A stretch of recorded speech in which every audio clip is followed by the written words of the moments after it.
Behind one of Hollywood's biggest stars are some truly surprising stories. From being told he'd never make it in Hollywood to behind-the-scenes secrets that changed Hollywood history, here are 10 Harrison Ford facts you probably didn't know.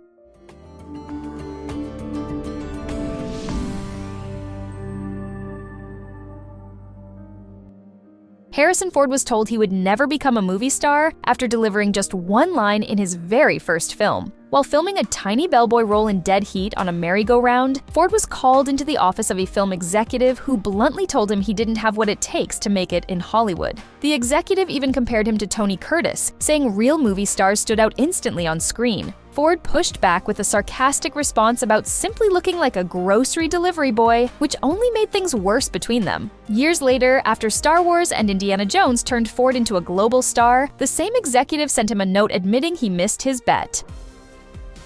Harrison Ford filmed a cameo in E.T. the Extraterrestrial as Elliot's principal, a stern authority figure who scolded Elliot after his science class antics. The twist was that Ford was never meant to be fully visible, with only his voice and parts of his body appearing on screen. Even after the scene was filmed, it didn't survive. Spielberg decided it distracted from the movie's child-focused story, and Ford's brief appearance felt out of place alongside a cast made up mostly of unknowns and character actors. The scene was cut, surviving only in odd, fragmented forms. Imagine playing one of the most beloved characters in movie history and wishing he'd been killed off sooner. Harrison Ford became an icon as Han Solo in Star Wars, but he never felt as attached to the character as fans did. By the time Return of the Jedi was filming, Ford wanted Solo's story to end. He even asked George Lucas to kill him off in the third film. While Lucas kept Solo alive back then, Ford finally got his wish decades later when the character was killed in The Force Awakens. For Ford, Han's final moment wasn't about passing the torch. He admitted he was simply there to die. Harrison Ford may be known as Han Solo and Indiana Jones, but his real on-screen trademark is pointing. Whether he's jabbing his finger at villains, allies, or even Sean Connery playing Indy's father, Ford uses the gesture as a forceful display of authority and anger. It's so common across his films that fans have compiled supercuts of his pointing performances, making it one of his most recognizable quirks. Even Ford himself has laughed at how often he does it. From Star Wars to Indiana Jones, that sharp index finger has become as iconic as the characters he plays.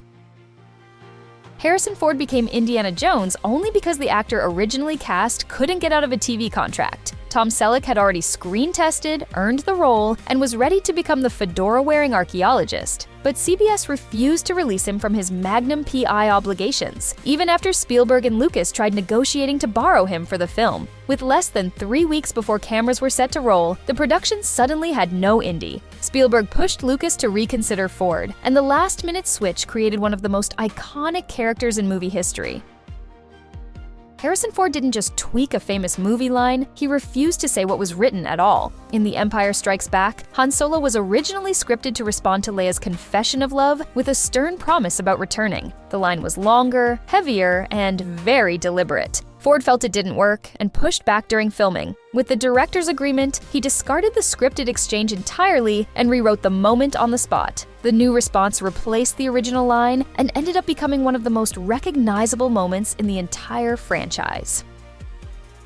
Harrison Ford didn't even show up to audition for Star Wars. At the time casting was happening, Ford was working as a carpenter and fixing up an office when he crossed paths with George Lucas. Nothing came of it until a casting agent suggested Ford simply stand in as Han Solo for other actors auditioning. His job was to read lines opposite them, nothing more. He ended up reading scenes with over 100 hopefuls. Somewhere along the way, his performance stood out so much that he landed on the shortlist and was eventually asked if he wanted the role. He agreed, just like that.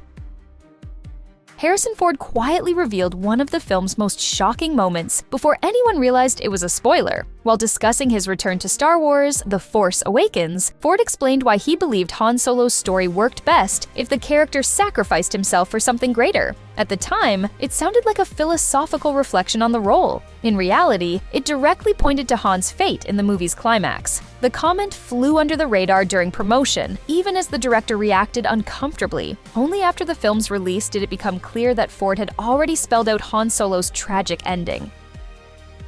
Harrison Ford already played Jack Ryan twice, but the next sequel suddenly featured a completely different actor. Harrison Ford took over the role of CIA analyst Jack Ryan in Patriot Games and returned again in Clear and Present Danger. Plans originally had Ford continuing the role in The Sum of All Fears. However, the situation changed during development. Ford had issues with the script and attempted to work through them with director Philip Noyce, but the discussions didn't resolve the problems. Ford ultimately stepped away from the project. The film moved forward without him, and Ben Affleck stepped in to portray Jack Ryan in the new installment. Harrison Ford was originally offered the lead role of Dr. Alan Grant in Jurassic Park. Instead of taking it, Ford turned it down because he compared the idea to putting Indiana Jones on Mars. The role ultimately went to Sam Neill. Looking back, it's wild to think how different the movie could have been if that choice had gone the other way. One decision was all it took for a completely different version of Jurassic Park to stay in the realm of what if.